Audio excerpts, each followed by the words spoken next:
Hey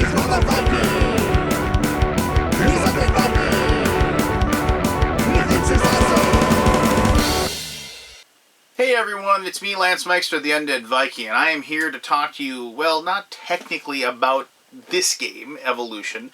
I'm here to talk about the game system that is Evolution, and the direction that the publisher, North Star Games, is taking with Evolution. So to put it more, well, I guess not succinctly, because I can't do things succinctly. There's an expansion right now that is in Kickstarter called Flight, and Flight expands upon this base game by, as you probably guessed it, giving the species that you were creating in the first game, and giving them wings and letting them fly and explore the air.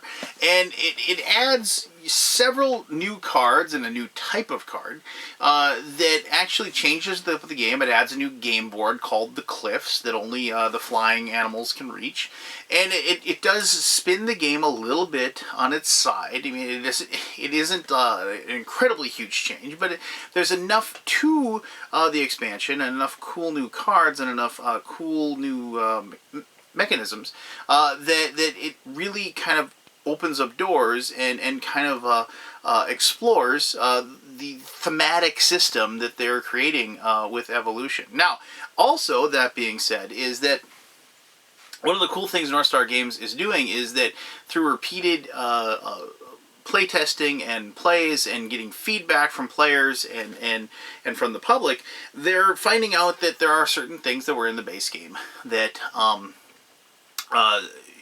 while not a bad game at all, I actually did a review for Evolution like 2 years ago, and I really enjoyed the game, and I've enjoyed my copy. But, you know, they actually said, oh yeah, we recognized there was like this problem, this problem, and this problem with these cards, and now we've gone ahead and changed them. And I was just, really?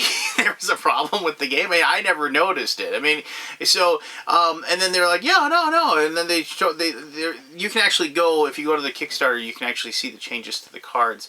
And after reading it, I was like, yeah, that makes sense, actually, that those changes. I mean, it's like certain advantages, you know, like, are not as powerful as before, you know, and like, you know, the way they handle like a carnivore pack, you know, is slightly different. I mean, I'm not going to go over each and every one of those, but you know, if you go and check those out, you'll see that. And like one, the changes truthfully do make the game run better, you know, just mechanically, but also two, the changes make sense thematically, and that's something that like I really am digging what this publisher is doing with this game. And you know, it's just like, it's one thing to come up with a game and make it mechanically sound, but then also tie in the theme of the game and make that theme make sense, and it doesn't make it just sound like the changes are just being done just for game balance.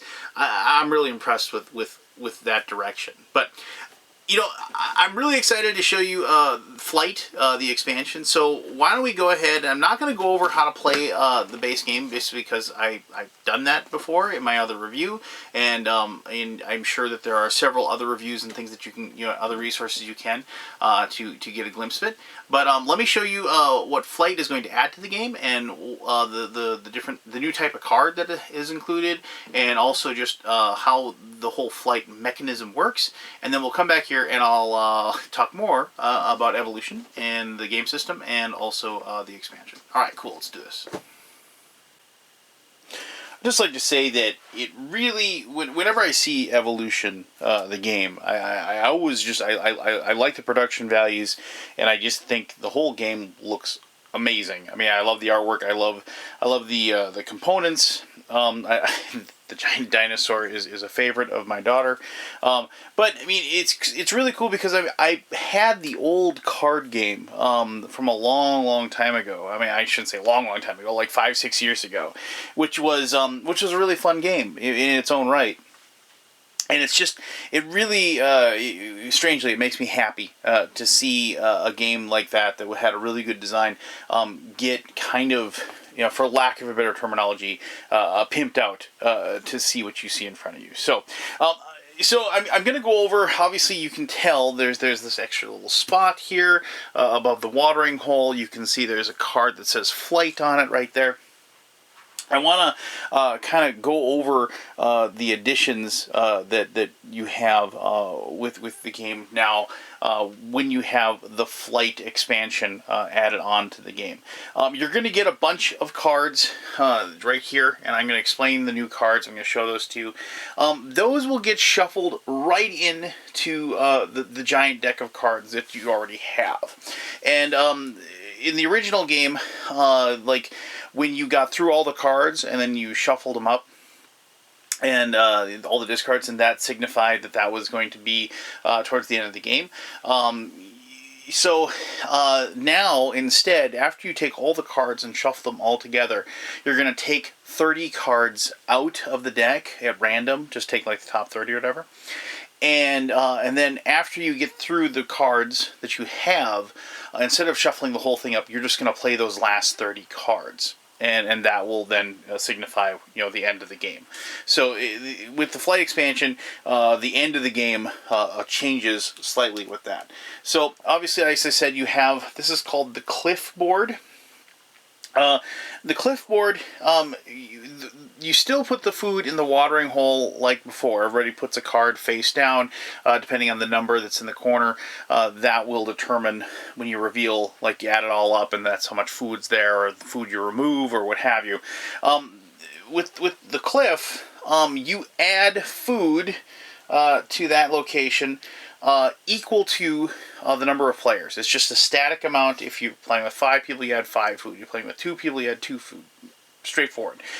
So as you can see, if your mind is kind of clicking along, if nobody makes a flying creature away, the food might kind of pile up there in the cliff, and that's kind of your impetus, if you will. I mean, there's other reasons why to make a flying creature, but that's kind of your impetus to get up there and get that food that's like sitting there and waiting for you. Those beautiful points, just waiting to be taken. So that's what the cliff location is, and basically you have to fly to be able to access the cliff and get that food over there. So when you decide to make a flying creature, you're not going to use one of these standard species boards. You're going to use this, and this is obviously not a board. This is a piece of paper, but this is, I'm going to guess, pretty close to what it looks like. Pretty straightforward. You're going to notice that the maximum size for a flying creature is 3. Whereas obviously the old, if you're on the land, you can be a little bit bigger, because the body size goes up to 6. So, but your maximum size is 3, and your population obviously can still go all the way up to 6. And there's those little food spots that you got to fill up to feed your population. And I'm sure some of you are saying, well, what the heck? What's up with these 3 down here? Well, I'm going to explain that to you as well here in just a brief moment. Now, to make a flying creature, you have to discard 2 cards instead of 1. To create that species. And the reason for that is that a flying creature is inherently, it can fly. It has that cool ability. So here's like the flight trait card. And you can see there it says, upkeep is 1 food for body size. You might be wondering what that means. I'll explain that to you in just a moment here. But 1, it can take food from the cliffs. We've already discussed that. Second one, a carnivore, doesn't matter how big the carnivore is, it has to have flight if it wants to eat this species. So that right there is a great defense against somebody who's making some like massive hyena herd or something like that. Your birds just fly away, right? They just don't get eaten. And if you discard a card, you can negate Symbiosis, Warning Call, or Climbing for the species' next attack, that's like another one of the things about this game that I really like is that they've really gone out of the way to make sure that yes, it is like a card game. Yes, it has this Euro resource element to it, but it is very thematic. I mean, the abilities and the powers and everything that things have, they make sense, and so like. It isn't just there for the sake of having a rule. It's there because, 1, it adds to the gameplay, but 2, it makes thematic sense that, like, you're a bird flying way up high, you can't be seen, so the warning call doesn't work, that sort of thing. Now, it should be mentioned that the trait for the flight, it reacts just like any other trait. You can swap it out, for another trait later on if you want. When you do that, then obviously you're going to have to switch out the board. You're going to become land-based again. It counts as a point. It has to be one of the 3 traits that you can have for that particular thing, and obviously you can't have 2 of them, but I don't know why you'd want to have 2 cards that say flight on it, but that's what you have there. So I'm going to show you the new cards, and this is important because there's actually, you might have noticed that dive bomb card. You're thinking, what's that? This expansion actually adds a new type of card called an event card. So let's just kind of go over the other cards, the other traits that we get here. Camouflage, real straightforward. Carnivore has to have good eyesight to attack the species, and so we actually have also the hawk with the good eyesight. And I do like that, the good eyesight actually, it helps out herbivores as well. So herbivore, before the food cards are revealed, take 2 food from the watering hole, and the carnivore negates, obviously, the camouflage. So, I mean, it's kind of neat that, it's like, you're able to take extra food. So good eyesight, actually, pretty good, right? So those are the events. I want to show you those to you in just a second here. So camouflage, the brood parasite. If you're a flighted species, when the food cards are revealed, the species gains +1 population and +1 meat food for each of your adjacent species with flight. So if you can get this one between 2 flying other species, obviously this one just will go through the roof. It'll get that food and grow in population. And nesting, once again, it helps out both land and flighted. In land, you get to take 1 plant loot from the food bank or the watering hole. And anytime this species population is increased by 1. And if it's a flighted species, it takes 3 meat food. So nice little synergy as well. So finally, okay, I mentioned the events. So here we go. So see, these are when an event actually takes place when you discard the card. Now, if you have the card, you can choose to discard it to draw another card, but when you do that, obviously, then you don't get to have the ability. So if you discard Seed Dispersal during the play cards phase, you get to place food in the watering hole equal to the total population of your avian species. So you can, boost up the food hardcore in there, in which, obviously, if you have good eyesight or something like that, and you're able to get it, maybe that's something that you want to do. And then Dive Bomb. Discard this card during your feeding phase. So you can see there that it turns to feed in one of your avian species. The carnivore, you get to attack another species. A non-carnivore, you get to take 2 plant food from either the watering hole, the cliff, or the food bank. So you can actually, if the other ones have been cleaned out, you can use Dive Bomb to take food directly out of the food bank with that. And so, I do like the fact that they've added those 2 new types of cards. I mean, the 2 new event cards and the whole brand new event, because once again, this is, like I said in the introduction, they're going to be constantly kind of expanding this game and altering it, and I like, not only do I like those cards because they make sense and they work well with the game, but I look forward to, in the future, new events and new actions and things like that they're going to build off on for those situations. So with the flight expansion, playing the game, it's vastly the same game, other than, like I said, you put the extra food up in the cliff when you reveal the food cards. But there is, you can, as I said, the avian species is the only one that can take food from the cliff. They can also take food from the watering hole, but they can't take it from both. They have to pick one or the other. But they have to also, and this, remember I mentioned the little 3 down there with the body size. The first thing they have to do is they have to satisfy those 3 spots with food. And the reason for that is because to fly, it takes a lot of energy. And, and so you have to, and the 3 food, I apologize. You have to satisfy whatever your body size is in food. So if you had a size 3 bird, you had to have, or bat, or I don't know, flying monkey, or whatever it is that you made, you have to have, like size 3, you have to put 3 food in here before you could actually start feeding your population. And you don't get to score that food. So, for example, if you have, let's say you have a size 2 and like 3 population, like so.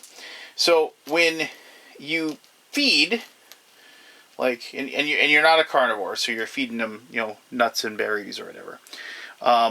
And so when you feed your species, the first thing you have to do is you're going to have to go ahead and satisfy that body size. After that, you can then feed your population. And of course, standard rules are in effect. If you don't feed your full population, then it will decrease. Now, after all is said and done, you do go ahead and you take these two and you will put them in your bag like you always did before to score them for the end of the game. And these two will just be removed and they go right back over to the food bank. And so that's how that particular aspect of the flying species works. Now, other than that, I mean, this is a very, very welcome addition, in my opinion, to the game, and a very logical addition as well. I mean, the base game, I loved it. Like I said, I loved it back when it was the earlier card game, and I really enjoyed this spin on it, and this. Like I'd even call the base game of Evolution an expansion to that original game, just like kind of to improve it and to explore it and explore the mechanisms of it and to make it what it is. And as I said, it's like I'm really, like with the event cards and the things they're adding, I'm really excited to see the direction that Evolution is going to take over the next several years. So, but let me talk more about that with my conclusion. Alright, thank you very much for watching the gameplay portion of this video. I appreciate you taking the time out of your busy day to do that, and for that matter, this whole review, if you will. But, okay, so, I've already pretty much gone over everything that I really like about it. I mean, I like the idea that they're going beyond what the game was before. I mean, the game of Evolution, I really enjoyed, and like I said, like I had that early version. I really liked that, and so for all up to me, I mean, they didn't have to expand the game for me to enjoy it more. It's one of my daughter's favorite games to play. I love playing it with her. Mostly, all I had to do was show her this, and she was good to go as far as playing the game. But the thing is that I'm more excited now that they're saying that they're like, committed to this game, for like, they're saying they're investing in the game and they're committed to expanding on it for like the next decade and seeing where the whole Evolution mechanic can take them. I am really excited to see what's down the road for this. I mean, I have no idea where they are. Are they going to go like with insects or something, or are they going to like have some sort of a situation where sentience or maybe like somehow introduce human beings into the system? I mean, obviously we have millions of years of evolution to draw themes and draw ideas from. So the sky's the limit really where they can go. But like I said, it's going to be fun to be here and to see them go in those different directions. And the thing is that right now, the way the expansions are working, they're doing exactly what I want from expansions. Add 1 or 2 very, very simple rules, and and then just give me a bunch more cards and like another player board that really doesn't like screw anything up. It isn't like you're adding this entirely different like surrounding ecosystem or something like that. Did you have to maintain or anything like that? No, it's just like this one simple board, and there's a simple rule for adding the food to it. And the rules governing creating your flying species just makes sense, and they're very simple. And once you read them, you know them, and you don't have to worry about remembering them. And I'm just I know I sound like a kind of like a fanboy here, but this is one of those games that like is quintessential as far as me introducing people to the hobby, and I couldn't do that if it was an abstract. If I sit somebody down, it's like, okay, we're just going to be trying to collect these 2 or 3 different things and playing these cards and collecting these points. People are going to go, huh? But if I say, okay, it's the dawn of time, and we're going to use these cards, and you're going to create animals, and these animals are going to be fighting over food, and some of these animals are going to be eating other animals. You can eat your own animals. It's like, and you're all about just collecting food. And the more food you collect, the more points you get. People click to that, and they recognize it, and they like it. And the most smiles I've gotten from introducing Evolution to people is very, makes me happy, and it pleases me that like there's a game like this in the hobby that I can show to people, and it makes me happy when I'm at my game store and I show this game to people and I see them walking out with a copy, and it's just like, because theoretically I've opened somebody up to the world of designer board games, if you will. So, all right, so there you go. This is Evolution, the game system, and also the expansion flight. I don't have a box for it, I apologize. But go ahead, check out the Kickstarter, check out the changes to the cards. One of the cool things about the Kickstarter is that if you back it, like if you back the expansion, I think you'll get copies of the second edition of the cards, because the cards do change slightly. So, if you have a first edition of the game, which I do, you can get that second edition, and you don't have to like worry about having an outdated system. So check that out, and if you have any questions, as always, by all means, ask away. I'll answer those to the best of my ability. And as always, thank you very much for taking the time to watch this video. And until next time, you have yourself one heck of an awesome day. All right, bye-bye.